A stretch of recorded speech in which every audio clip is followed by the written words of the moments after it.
Eu resolvi dar uma revisitada nos números de uma pesquisa que foi divulgada na semana passada, em primeira mão, pela nossa colunista de todas as manhãs, Mônica Bergamo. Ok. A pesquisa censitária da população em situação de rua de São Paulo. Veja, eu não vou falar de São Paulo, eu vou falar de um problema nacional. Mas a pesquisa mais recente foi feita em São Paulo. Não foi feita no Rio, não foi feita em Salvador. Aliás, os dados a respeito da população em situação de rua no Brasil são muito defasados. O que mostra, em parte, a preocupação das autoridades com este problema, com esse nó social. Nós temos 50 milhões de pessoas que recebem Bolsa Família. A gente tem um déficit de moradia de mais de 7 milhões de casas. Então, 7 vezes 4, 28, é 7,7. Então, tem umas 30 milhões de moradias que você precisaria fazer para resolver o problema da moradia. E a pessoa que vive em situação de rua é uma pessoa homeless, né? É uma pessoa sem casa. Ela não está na rua porque ela não tem casa.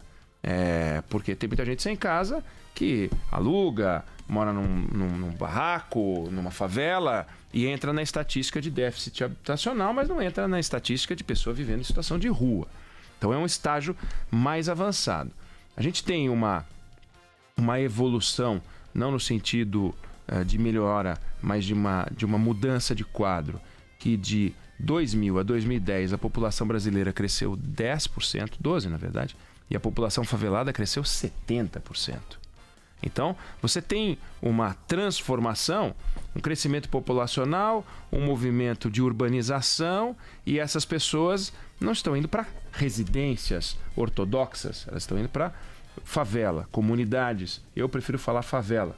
Acho que comunidade diminui a gravidade do problema, dá um ar carinhoso para algo que não tem nada de carinhoso. Você pode até conseguir viver bem numa favela, mas é favela.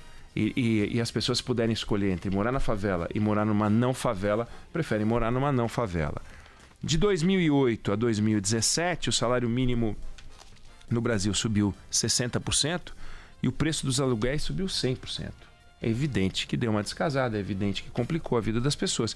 E o valor dos imóveis, até mesmo nas favelas, subiu muito. O aumento médio nesse período, que eu me refiro, são 10 anos, nós estamos falando de um aumento de 280%. 100% é o dobro, 200% é o triplo, 280% é quase 4 vezes. É muito dinheiro, é muita coisa. A vida fica muito difícil, muito cara e tem um limite.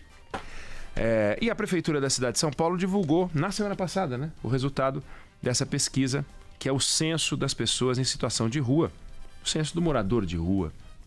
Quem escuta isso acredita que a cidade de São Paulo estava tentando aferir quem vive nas ruas de São Paulo. Ou seja, que a gente estava numa tentativa honesta, transparente, clara para verificar quantas pessoas não têm onde morar, né? Quantas pessoas passam o dia na rua e à noite vivem num abrigo, ou dormem na rua, ou dormem naqueles barracos improvisados atrás debaixo de viadutos, encostados em paredes e tal. Mas não é isso que a prefeitura mediu no censo. E também não porque a prefeitura é malvada, mas existe um decreto de 2009, do tempo do Lula, um decreto federal, que define o que é uma pessoa em situação de rua. E o que diz o decreto? Considera-se população em situação de rua o grupo populacional heterogêneo que possui em comum a pobreza extrema, os vínculos familiares interrompidos ou fragilizados e a inexistência de moradia convencional regular e que utiliza os logradouros públicos e as áreas degradadas como espaço de moradia e de sustento, de forma temporária ou permanente, bem como as unidades de acolhimento para pernoite, ou seja, pode dormir em abrigo. Claro que não está dito aqui, e eles fizeram uma interpretação muito restrita do que significa você viver num logradouro público ou área degradada como espaço de moradia. Alguém que constrói um barraco de madeira debaixo de um viaduto não se encaixa nessa categoria? Para fins do censo divulgado pela prefeitura, não se encaixa. Não se encaixa. Então ele é um não morador de rua. Ele é uma pessoa que não está em situação de rua. Passa o dia na rua, na hora de dormir, em vez de ir para um abrigo que é muito melhor do que o lugar onde ele dorme num barraco de madeira debaixo do viaduto e esse cara está bem. O que é uma coisa para se perguntar se faz sentido ou não. Bom, o objetivo do decreto não era guiar os censos das cidades. O objetivo do decreto era estabelecer uma definição para saber quem seria beneficiário de uma determinada política pública. Você tem que ter um corte. Aí, se você inclui o cara que mora debaixo do viaduto, é de se perguntar por que não inclui o cara que mora num barraco de madeira numa favela. E aí chega uma hora que você... Onde é que você põe a nota de corte, né? Puseram a nota de corte nesse critério. A prefeitura, ao realizar o seu censo, poderia escolher qualquer critério. Poderia falar, não, eu vou fazer o seguinte: mora numa comunidade, ainda que seja uma favela, ok. Mora num agrupamento de casas debaixo de um viaduto, desculpa, não pode. Então esse cara vai entrar na contabilidade. Ele não tinha a obrigação de não colocar, mas preferiu não colocar. De certa maneira, escolheu aquele critério que põe um número menor no estoque de pessoas vivendo em situação de rua. E é tão claro isso que São Paulo tem menos morador de rua por essa conta do que Los Angeles. Nós falamos disso aqui, que segundo uma fonte tem 48 mil moradores de rua, segundo outra tem 53 mil moradores de rua, Los Angeles, com 4 milhões de habitantes, no mesmo critério, que é o critério homeless. E homeless, para eles, é o cara que ou fica na rua direto ou dorme num abrigo. O cara que fica na rua direto tem uma outra denominação, mas o fato é que Los Angeles, com 4 milhões de habitantes, tem 53 mil moradores de rua, segundo essa fonte. Outra fonte falava 48. Nova York tem 65 mil moradores de rua. 60 mil dormem em abrigo, 5 mil dormem nas ruas. Você fala, pô, Nova York e Los Angeles, duas cidades de um país rico, tem mais morador de rua do que São Paulo e as demais cidades brasileiras. Claro, você adota o decreto, você criou um critério mais restritivo. São Paulo não está tão mal assim. E morar numa barraca é situação de rua, morar num barraco não é situação de rua. É estranho. Os dois moram do lado do outro, debaixo do viaduto. Uhum. E essa pesquisa, da forma como ela é feita, ela acaba não medindo o contingente das pessoas que não têm onde morar. Ela acaba medindo o contingente das pessoas que não têm onde morar segundo um determinado critério restritivo, né? O que não muda o tamanho da confusão. Essa opção de interpretação, ela cria duas distorções, pelo menos. A primeira distorção é que você subdimensiona o problema. Segundo um levantamento da própria prefeitura feito no ano passado, você tem 1.500 famílias vivendo debaixo do viaduto. Esse levantamento foi feito em função daqueles incêndios que acabavam criando um tormento para a cidade, mas acabavam matando gente. Claro. 1.500 famílias, são 6 mil pessoas. Então você concluiu que São Paulo tem 24 mil pessoas em situação de rua e não inclui essas 6 mil. Não é nada, já iria para 30 mil só aí. Fora outras, gente que não está debaixo de viaduto, mas está escorado no seu barraco, encostado numa parede e que não está naquela lista dos 6 mil. Então a gente não sabe qual seria o número e também não dá para apostar muito no número dos militantes, porque também os militantes querem que tenha uma montoeira de gente. Vamos falar em 100 mil, 200 mil, 150 mil, eu não sei qual é o número certo.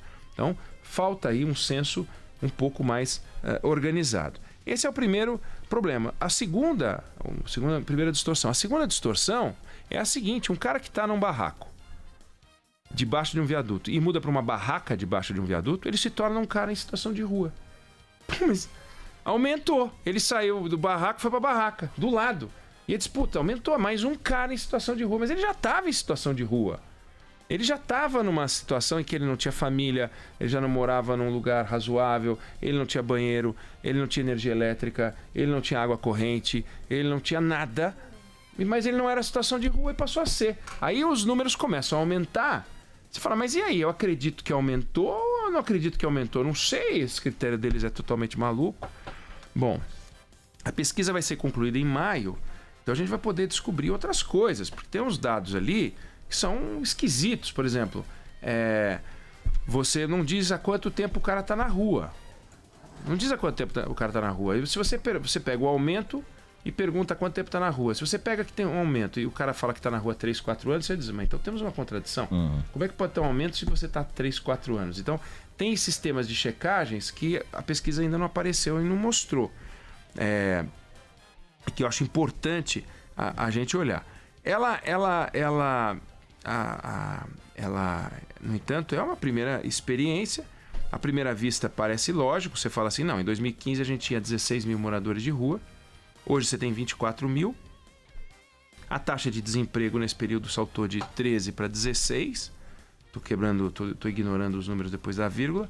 Nada mais natural do que você colar um dado no outro. A gente até falou disso na semana passada. Só que os dados não autorizam essa conexão direta. Por quê? Porque a própria pesquisa perguntou para as pessoas por que elas foram para a rua. Aí 50% fala conflito familiar, separação ou falecimento de familiar. Pô, não é perdi um emprego. Metade diz que não é. Depois 33% fala dependência de droga ilícita ou álcool. Ué, então também não é. Você pode dizer, não, ele foi para as drogas e para o álcool porque perdeu o emprego. Bom, mas será? Então ele perdeu o emprego, foi para as drogas e para o álcool, em 2 anos já está na rua. O outro perdeu o emprego, em função disso teve conflito familiar, se separou, ou algum parente morreu porque ele perdeu o emprego, e aí não parece razoável. Mas você está no universo da dedução também, né? Não chega pura dedução. Conclusão concreta. Exato. Não. Você teria que aceitar o que eles falam. E o que eles falam é 23%, porque é mais de uma resposta possível, fala em perda de trabalho. Então, perda de trabalho é 1/4 do total. 3/4 do total não tem nada a ver com isso. Se 3/4 do total não tem nada a ver com isso, a situação econômica tem seu peso, óbvio que tem seu peso. Não é à toa que países mais pobres, mais miseráveis, com maior taxa de desemprego, tem mais gente em situação de rua. Mas isso mede muito mais uma forma como o Estado brasileiro vê essa turma. A preocupação. Por quê? Saiu uma pesquisa feita pela Universidade Federal da Bahia perguntando a situação das pessoas. Bateu muito com isso aqui, conflito familiar, dependência de droga, e quase metade eles apresentavam transtornos mentais. Indícios de transtornos mentais. Indícios, né? De transtornos mentais. Ou seja, não são pessoas ajustadas que perderam seu emprego. São pessoas desajustadas. E a hora que a gente tenta transformar tudo numa questão social, do tipo, o nosso governo não dá emprego para nós e, portanto, nós, humildes pessoas, estamos nas ruas, a gente simplifica. E toda a simplificação dificulta a compreensão do problema. Essas pessoas, é tão difícil que você tem noite em São Paulo em que o abrigo fica com vaga e as pessoas dormem na rua. Porque elas não querem ir para o abrigo. E tem levantamento sobre por que não quer ir para o abrigo. Não quer ir para o abrigo porque lá tem regra, não quer ir para o abrigo porque vai ter que dormir ao lado de um estranho, não quer ir para o abrigo porque não pode beber, não quer ir para o abrigo porque tem regra para poder fumar, não quer ir para o abrigo porque ele quer levar 2 cachorros, 3 gatos, não dá. Não quer ir para o abrigo porque tem medo de que vai ser roubado, não quer ir para o abrigo porque acha que vai perder o ponto, porque ele dormia na frente do supermercado e se ele sair de lá, amanhã ele vai chegar, vai ter alguém na frente do supermercado e ele não vai ter mais aquele ponto que era bom para ele. Bom, entre aspas, né? Era conveniente. Então, o abrigo acaba sendo uma solução, mas não resolve o problema. E o problema não vai ser resolvido com abrigo, com geração de emprego. Veja, arrumar 15 mil empregos, o Brasil arrumou 800 mil empregos esse ano. 815 mil é muito simples. Pega 15 mil e bota todo mundo, se acabou com a situação de rua em São Paulo. Não é assim, porque essas pessoas, elas não querem um trabalho necessariamente. Elas gostariam de ter um trabalho, mas não é isso que vai fazer elas sair da rua. E a gente fica na fantasia de que com um cobertor, com um emprego ou com um lugar para dormir, você resolveu o problema. Tanto não resolve que ele só aumenta. E tem mais abrigo hoje do que tinha antes, né? Então a gente está, primeiro, subdimensionando o problema pela restrição do decreto. As coisas estão menores, isso é um nó. A gente pode estar distorcendo, porque alguém que sai de um barraco para uma barraca pode aumentar. A gente está associando a coisa errada. E a verdade é que a ida para a rua é um processo muito complexo, muito complexo. Não é uma associação direta. A pessoa tem que quebrar várias barreiras para poder aceitar que ele vai para a rua. Não é um negócio simples. Agora, nós temos que olhar para esse problema com muita atenção, porque é um problema sério e difícil de resolver. E ele não é sério e difícil de resolver, e sério porque nos incomoda, nós não moradores de rua. Porque, de fato, incomoda a todos nós ver alguém na rua. Seja porque a gente é solidário, seja porque a gente não gostaria que isso existisse. Como a gente gostaria que não existisse a miséria. Mas não vai ser fechando os olhos para a miséria que a miséria vai acabar. E não vai ser fechando os olhos para as pessoas em situação de rua que elas vão deixar de ficar em situação de rua. Então, o Estado precisa se mexer e precisa começar sabendo qual o tamanho desse problema. O Rio de Janeiro, o último levantamento que foi feito foi em 2015. Nós estamos em 2020. Você tem algumas cidades, por exemplo, Recife, aparece como 3 mil moradores de rua. 3 mil. E já Salvador fala em 17 mil. Não é possível, as cidades não são tão diferentes assim. Aí o Rio de Janeiro teria 15 mil contra 17 mil em Salvador e São Paulo com 24. Se você somar tudo, você vai chegar à conclusão de que tem no Brasil o quê? 200 mil moradores de rua? É intuitivo. A gente parece que é isso, parece que é só isso, parece que tem mais. Né? A sensação é de que tem mais, a sensação é de que deveria ter, de que o número é maior do que isso. Então, a gente precisa olhar para isso com muita atenção, é dos assuntos mais delicados na campanha eleitoral. Isso vai aparecer porque é assunto municipal, o censo é municipal, o morador de rua é um assunto municipal. Nem sei por que é municipal, mas é uma questão que a gente vai ter que enfrentar e é uma questão bem delicada.